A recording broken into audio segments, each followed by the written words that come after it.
ዓለምን ያስደነገጠ አስደንጋጭ መረጃ ተሰምቷል። በመጀመሪያ ስልጣን ከያዙ ወዲህ በአካል ያልታዩት የብዙዎችን ቀልብ የሳቡት አዲሱ የኢራን ጠቅላይ መሪ ሙጅተባ ካሚኒ ያሉበት ሁኔታ የተመለከተ ሮይተርስ የዜና ወኪል ከደህንነት ምንጮች አገኘሁት ባለው መረጃ መሰረት መሪው አባታቸውን በገደለው በዛ ታሪካዊ የአየር ጥቃት ወቅት ከፍተኛ አካል የመጉደል ጉዳት ደርሶባቸዋል። ፊታቸው ከመበላሸት ባለፈ እግራቸው እስከ ማጣት የደረሰ ጉዳት እንደደረሰባቸው እየተነገረ ሲሆን በዚህ ፈታኝ ሁኔታ ውስጥ ሆነው ግን አገሪቱን በድምጽና በዲጂታል አማራጮች እንዴት እየመሩ እንደሆነ ዝርዝር ዘገባ ይዘንላችኋል። በሌላ በኩል ደግሞ የዓለም ዲፕሎማሲያዊ ገጽታ ሊቀይር ይችላል ተብሎ የሚጠበቀው ትልቁ የአሜሪካ የኢራን ድርድር በፓኪስታን መዲና እስላማባድ ሊጀመር ሰዓታት ብቻ ቀርተውታል። የፕሬዝዳንት ትራምፕ ምክትል ጁዲ ቫንስ በከፍተኛ የልዑክ ቡድን ታጅበው ፓኪስታን የገቡ ሲሆን ከኢራን ተደራዳሪ ሙሐመድ ባጋር ጋሊባፍ ጋር የሚደረገው ፍጥጫ የሞላበት ነገር ምን ሊመስል እንደሚችል የተሰጡ ጠንከር ያሉ ማስጠንቀቂያዎች እንቃኛለን። ኢራን ለመጫወት እንዳትሞክር በሚል ማስጠንቀቂያ የጀመረው ይህ ድርድር ለአካባቢው ሰላም ወይስ ለተጨማሪ ውጥረት በር ይከፍታል ለሚለው ጥያቄ ምላሽ የሚሆን ትንታኔ እናቀርባለን። እስከ ፍጻሜው ድረስ አብራችሁን ትቆዩ በአክብሮት እንጋብዛለን። ወደ መረጃው አለፍን። ለሳምንታት በኢራን መንግስት ሚዲያዎች ሆነ በዓለም አቀፍ ደረጃ መሪው የት ናቸው የሚለው ጥያቄ ሲስተጋባ ቆይቷል። ዛሬ ግን ታዋቂው የሮይተርስ ዜና ወኪል ይህንን ጉም የገፈፈ የሚመስል አነጋጋሪ ዘገባ ይዞ ወጥቷል። የ56 ዓመቱ ሙጅተባ ካሚኒ አባታቸው አያቱላ አልካሚኒ በገደለው በዛ አስከፊ የአየር ጥቃት ወቅት ሕይወታቸው ቢተርፍም አካላቸው ግን ክፉኛ መጎዳቱን የዜና ወኪሉ ምንጮችን ጠቅሶ ዘግቧል። የኢራን ፖለቲካ ተዋረድ ካለፉት 10 ዓመታት ወዲህ ታይቶ በማይታወቅ ሁኔታ ተንጓቷል። አዲሱ መሪ ሙጅተባ ካሚኒ ስልጣን በያዙ ዕለት የደረሰባቸው ጉዳት መጠን እስካሁን በይፋ አልተገለጸም ነበር። ይሁን እንጂ ሮይተርስ በቅርባቸው ካሉ 3 የተለያዩ ምንጮች እንዳረጋገጠው ከሆነ የመሪው ሁኔታ መጀመሪያ ላይ ከተገመተው በላይ እጅግ አስከፊ ነው። ጥቃቱ የተፈጸመው የአባታቸው ሕይወት በወሰደው በዛ ቅጽበት ነበር። በወቅቱ ሙጅተባ ከአባታቸው አጠገብ እንደነበሩ የሚጠቁመው መረጃ አለ። በዚህ ምክንያት በጥቃቱ ፊታቸው ክፉኛ ተበላሽቷል። ይሁን እንጂ ከውበት መበላሸት በላይ መላውን የኢራን ደህንነት መዋቅር ያስጨነቀው ጉዳይ የአካላቸው መጉደል ነው። እንደ ምንጮቹ ገለጻ ሙጅተባ ካሚኒ በአንድም በሁለት እግራቸው ላይ በደረሰባቸው ከባድ ጉዳት ምክንያት መንቀሳቀስ የማይችሉበት ደረጃ ላይ ደርሰዋል። ይሄ የሮይተርስ ዘገባ በአሜሪካ በኩል ሲሰጥ ከነበሩ አስተያየቶች ጋር ተመሳሳይነት አለው። ባለፈው ወር የአሜሪካ መከላከያ ሚኒስትር ፒቲ ሃክሴት ባደረጉት ንግግር ካሚኒ መቁሰላቸውና አካል መጉደል ደርሶባቸው ሊሆን እንደሚችል ፍንጭ ሰጥተው ነበር። አሁን የወጣው መረጃዎች ግን ጉዳዩን ይበልጥ ያጠሩታል። የአሜሪካ የስለላ ድርጅት ሲአይኤ ያሰባሰበው መረጃ እንደሚያሳየው ከሆነ ሙጅተባ ካሚኒ እግራቸው እንዳጡ በከፍተኛ እርግጠኝነት አረጋግጧል። ይህ መረጃ በኢራን ወታደራዊ አመራሮች ላይ ዘንድ ከፍተኛ ድንጋጤ የፈጠረ ቢሆንም ለህዝቡ እንዳይወጣ በጥብቅ ተይዞ ቆይቷል። ጥያቄው ግን እንዲህ ያለ ከባድ አካላዊ ጉዳት የደረሰባቸው ሰው እንዴት 90 ሚሊዮን ህዝብ የሚኖርበትና በጦርነት ውስጥ ያለች ሀገር ሊመሩ ይችላል የሚለው ነው። ሪፖርቶቹ እንደሚያሳዩት መልሱ የሚገኘው መሪው የተጠቀመበት ባለው የቴክኖሎጂ አማራጭ ላይ ነው። ሮይተርስ ያነጋገራቸው ምንጮች እንደሚሉት ሙጅተባ ካሚኒ ከአካላዊ ጉዳታቸው በተቃራኒ አእምሯቸው እጅግ ስል ሆኖ ቀጥሏል። በአካል ታይተው መግለጫ ባይሰጡም በጦር ካቢኔ በከፍተኛ የደህንነት ስብሰባዎች ላይ በድምጽ አማካኝነት በንቃት እየተሳተፉ ነው ተብሏል። ከአሜሪካ ጋር በፓኪስታን የሚደረገው ታሪካዊ ድርድር በተመለከተ ቢሆንም እያንዳንዱ ነጥብ እየመረመሩና ውሳኔ እየሰጡ ያሉ እሳቸው መሆናቸው ተገልጿል። ይህም በኢራን የፖለቲካ ባህል ውስጥ አዲስ ክስተት ነው። መሪው በስክሪን ጀርባ ሆነው ሀገሪቱን የመምራት ስልት ተያይዞታል።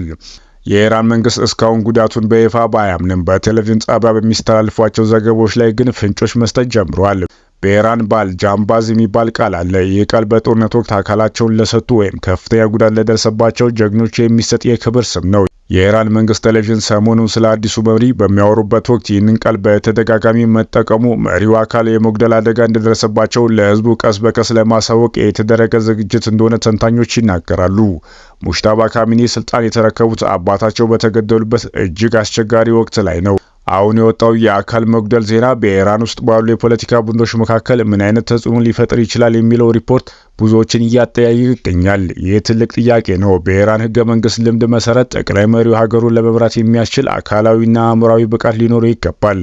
አሁን ግን መሪው በከፍተኛ ጉዳት ውስጥ መሆናቸው መታወቁ በአገሪቱ ውስጥ ባሉ ጠንካራ ወታደራዊ አመራሮች በተለይም በእስላማዊ አብዮታዊ ጥበቃ ኃይል IRGC ውስጥ መከፋፈል ሊፈጠር እንደሚችል ይገምታል። ሆኖም ግን ሙጅተባ ለዓመታት በአባታቸው ጥላ ስር ሆነው የደህንነት መዋቅሩን ሲዘውሩ ስለነበር አሁንም መላው ኃይል በእጃቸው አድርገውታል። አካላዊ ጉዳት ለጠላቶቻቸው እንደ ድክመት እንዳይታይባቸው በአሁኑ ወቅት በአሜሪካና በኢራን መካከል የሚደረገውን ድርድር ስኬታማ እንዲሁም ከፍተኛ ፍላጎት አላቸው። በዚህም ድርድር አማካኝነት በኢራን ላይ ጣሉ ጫና በማቅለል ስልጣናቸውን የማጠናከር ስልት እንዲያዙ ይገመታል። በአጠቃላይ የሙጅተባ ካሚኒ ጉዳይ ከግል ጤና ሁኔታ ባለፈ የኢራን ወደፊት ዕጣ ፈንታ የሚወስን ሆኗል። መሪው በድብቅ ሆነው የሚሰጧቸው ትዕዛዞችና በአሜሪካ ላይ የሚከተሉት ፖሊሲ የዓለምን ቀልብ መሳብ ቀጥሏል። በሌላ በኩል መላው ዓለም በትኩረት የሚከታተለው የአሜሪካና የኢራን ከፍተኛ ዲፕሎማሲያዊ ግንኙነት ዛሬ በፓኪስታን መዲና እስላማባድ አዲስ ምዕራፍ ይከፈታል ተብሎ ይጠበቃል። የአሜሪካ ምክትል ፕሬዝዳንት ጁዲ ቫንስ ከሰዓታት በፊት ፓኪስታን መግባታቸውን የሁኔታውን አሳሳቢነት የጉዳዩን ትልቅነት ማሳያ ሆኗል። የፕሬዝዳንት ዶናልድ ትራምፕ ቀኝ እጅ የሆኑት ምክትል ፕሬዝዳንቱ ጁዲ ቫንስ በታሪካዊ ኤርፎርስ 1 አውሮፕላን እስላማባድ ዓለም አቀፍ አውሮፕላን ማረፊያ ሲደርሱ የፓኪስታን ከፍተኛ ባለስልጣናት ደማቅ አቀባበል አድርጎላቸዋል። ይህ ጉዞ ተራ ዲፕሎማሲያዊ ጉብኝት አይደለም። ከቫንስ ጋር አብረው የተጓዙት ግለሰቦች የዋሽንግተንን ቁርጠኝነትና የድርድር ክብደት ያሳያሉ። የፕሬዝዳንት ትራምፕ ልዩ መልእክተኛ ስቲቭ ዋትኮፍ እና የትራምፕ አማች እንዲሁም በመካከለኛው ምስራቅ ጉዳዮች ላይ ከፍተኛ ተጽዕኖ ያላቸው ጁሪድ ኩሽነሪ በልዑካን ቡድን ውስጥ ተካተዋል። ይህ ስብሰባ በአሜሪካ ከኢራን ጋር ትልቅ ስምምነት ለመፍጠር ያላትን ፍላጎት የሚያሳይ እንደሆነ ተንታኞች ይናገራሉ። ለአሜሪካ ልዑክ አቀባበል ያደረጉት የፓኪስታን የውጭ ጉዳይ ሚኒስትር መሐመድ ኢሻቅዳር አገራቸው ለዓለም ሰላም የምታበረክተው አስተዋጽኦ ገልጸዋል። ሚኒስትሩ ዋሽንግተን ለዘላቂ ቀጠናዊ ሰላም ያላት ቁርጠኝነት አድንቀዋል። አሜሪካና ኢራን ገንቢ በሆነ መልኩ እንደሚሳተፉ ያላቸውን ተስፋ ገልጿል። ፓኪስታን በታሪኳ ከሁለቱ ሀገራት ጋር ያላት ግንኙነት ለዚህ ድርድር አመቺ አድርጓታል። ከኢራን ጋር ረጅም ድንበር የምትጋራ ከመሆኗ ባሻገር ከአሜሪካ ጋር ያላት የቆየ ወታደራዊ ደህንነት እንደ ድልድይ እንድታገለግል አስችሏታል። የፓኪስታን የውጭ ጉዳይ ሚኒስትር ባወጣው መግለጫ ሁለቱም ወገኖች ለግጭት ዘላቂ መፍትሄ እንዲያገኙ አገራቸውን አስፈላጊውን ሁሉ እንደምታመቻች በድጋሚ አረጋግጧል። ይሁን እንጂ ድርድሩ በፈገግታና በሰላም ብቻ የተሞላ አይደለም። ከጉዞ በፊት ምክትል ፕሬዝዳንት ጁዲ ቫንስ የሰጡት አስተያየት የድርድሩን ውጥረት ቁልጭ አድርጎ ያሳያል። ቫንስ ወደ ፓኪስታን ከመጓዛቸው ጥቂት ደቂቆች ቀደም ብሎ በሰጡት መግለጫ አሜሪካ ለድርድር ዝግጁ መሆኗን ገልጸው ነበር። ይሁን እንጂ ለቴህራን መሪዎች ግልጽ ማስጠንቀቂያ አስተላልፈዋል። ኢራን በድርድር ወቅት ለመጫወት እንዳትሞክር ሲሉ ተደምጧል። ይሄ ንግግር በዋሽንግተን በኩል ያለው ከጥንካሬ የመነጨ ዲፕሎማሲያዊ ፍሮም ስትሬንግስ መሪ የሚያሳይ ነው። አሜሪካ በኢራን የጣለችው ማዕቀብ ለማላላት ፈቃደኛ ልትሆን የምትችለው ኢራን በክልሉ የምታደርገው ወታደራዊ እንቅስቃሴና የኒውክሌር መርሃ ግብር በተመለከተ ግልጽና ሊረጋገጥ የሚችል እርምጃ ስትወስድ ብቻ መሆኑን ቫንስ በተዘዋዋሪ አመላክቷል። በአንጻሩ የኢራን ተደራዳሪ ቡድን የሚመሩት አፈ ጉባኤው መሐመድ ባጋር ጋሊፍ ፓኪስታን እንደደረሱ ለሀገራቸው መንግስት ቴሌቪዥን በሰጡት መግለጫ የአሜሪካ ቅንነት ተጠራጥሯል። ቅን ፍላጎት አለን፣ ነገር ግን እምነታችንን አንጥልም ብለዋል።